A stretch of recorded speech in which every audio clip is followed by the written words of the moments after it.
Hey guys, welcome to another video on the Inside Spurs channel. I'm Andy, your host, and we're talking about a potential trio raid for three of Brighton's, I guess you would say, star players. We're going to be talking about this, a little bit of intrigue into, I guess you could kind of call it like a double Man City raid. Doesn't feel like you could, in a way, but we talk about that as well. So plenty to get into. So I'm not going to waste any time. So this article from Miguel Delaney in the Telegraph saying that Roberto Zerbi is hoping to raid his old club Brighton to charge up Tottenham's Hotspur's rebuild, with Carlos Baleba, Jan-Paul van Hecke and Bart Verbruggen at the top of his transfer targets. Now, obviously we know about the Andy Robertson and we know about the Marco Senesi situation, right? We'll see what happens with Robbo in due course. Obviously I know there's the Juventus interest, so we'll know about that. Obviously Senesi, looks like pretty much it's going to be nailed on that he will be joining Spurs. Now, with these three, you're not going to get all three. Simple as that. So I'm interested to know if you had to pick one, who you might go for. You look at the three of them and you sort of have to wonder which one is going to be the most important. Is it the goalkeeper? Is it the centre half? Is it the holding midfielder? When I sort of think about the three of them, I think Verbruggen's a good keeper. I think you can get that quality elsewhere, to be honest. It'd be between Van Hecke and Baleba for me. I look at the Romero situation. Obviously, Vuskovic looks like he's signing a new deal and going back to Hamburg on loan for next season. So, okay, if Romero's going to go, you're bringing in Senesi. You've got Danso and Dragusin. Are they going to go the back three route? Are they keeping the back four route? Because obviously you got to think this season wasn't about, in De Zerbi's tenure, it wasn't about, in a weird way, implementing a crazy style of football, because at the end of the day, the guy didn't really have the time to, and his main objective, it was to be 17 and above. That's all anyone cared about, was being in the Premier League next season. Now, having achieved that, yes, you should see a pattern of play, a style of play kick in for next season. So for the three of these guys, it depends if he's going to go the back three route. If he goes the back three route, you'd have to say Van Hecke. But I would say Baleba is, extremely exciting talent. Absolutely. Does kind of feel like they sort of not got away from him a little bit last season, right? Obviously, Pascal Gross has come back.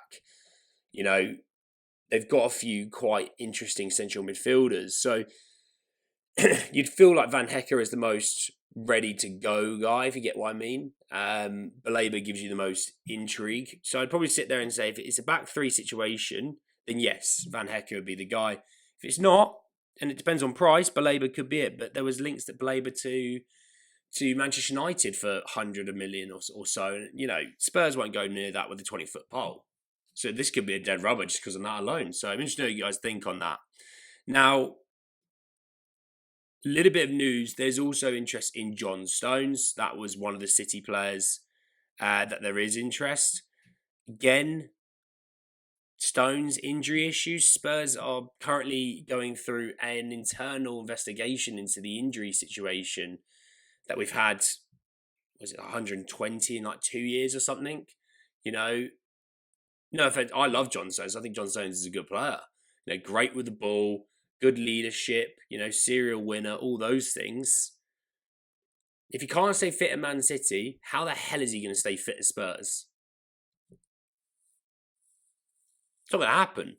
So for me, as much as yes, this move a few years ago I'd have been well on board with because he was one of the best centre-backs in the league.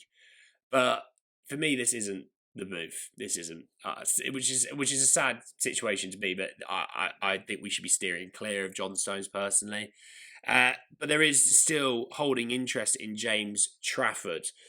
And again, this one is intriguing because, you got Verbruggen who, has had more Premier League experience, you would say. Has had European experience, obviously, a couple of years ago with De Zerbi. With Trafford, it was a shaky start. Donnarumma comes in, and Donnarumma had a good season. It's hard to argue with that. But when I did watch Trafford play in his sparing moments, I thought he looked actually quite solid. I thought he looked quite good. Um, it'd be interesting. The way I look at it is, if you can get one of those trio, and let's say you get one of those trio and James Trafford, then yeah, give me Van Hecke or Baleba, and give me James Trafford. I think that's better than getting just a Verbruggen. I just can't see how Brighton would get rid of all three.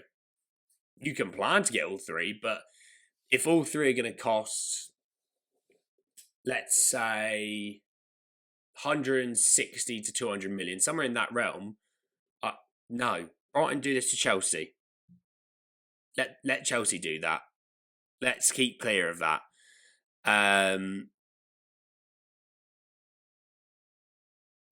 But supposedly, yes, the club are extremely desperate to try and back Zerbi, try and give him what he wants and what he needs. But they're also trying to do it quickly. So yes, you got Senesi. Yes, obviously there's interest in Savinho again that's been reignited. Yes, there's still interest in Robertson. You've got these three Brighton player links. You've got James Trafford links still that have been for a little while. You've got John Stones links.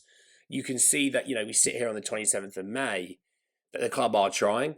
Now, is it full-hearted? Because we've been in this situation before where they are, quote-unquote, trying and it doesn't work out.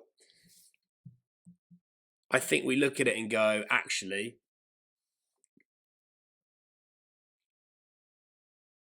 let's see. Benefit of the doubt isn't there. And the last thing I'd finish off with is the talk that Johan Lang, or Johan Langer, or whatever you want to call his last name, is his position is in extreme serious doubt. So a little bit of good news there, because I think between him and Paratici, I thought they were going to get the job nailed between them.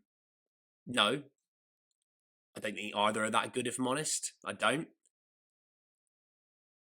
Simple as that. So both moving on doesn't hurt our club, in my opinion. We can do and should do better than that. I know there's the Sebastian Kell links. Obviously, there's still the links with Dougie Freedman, although I'm not sure Freedman wants the role. So we'll see on that front. But yeah, in terms of the players linked, there's some interesting players there. You just naturally think Spurs will be better off a little bit next season. You naturally think. Doesn't mean we're going to be, I guess. So let's wait and see. But no, I'm interested you guys think. Let me know your thoughts down below on the Brighton trio, John Stones, James Trafford, the director of football stuff. Let me know down below, and I'll speak to you all very, very soon. Take care, everyone. Peace.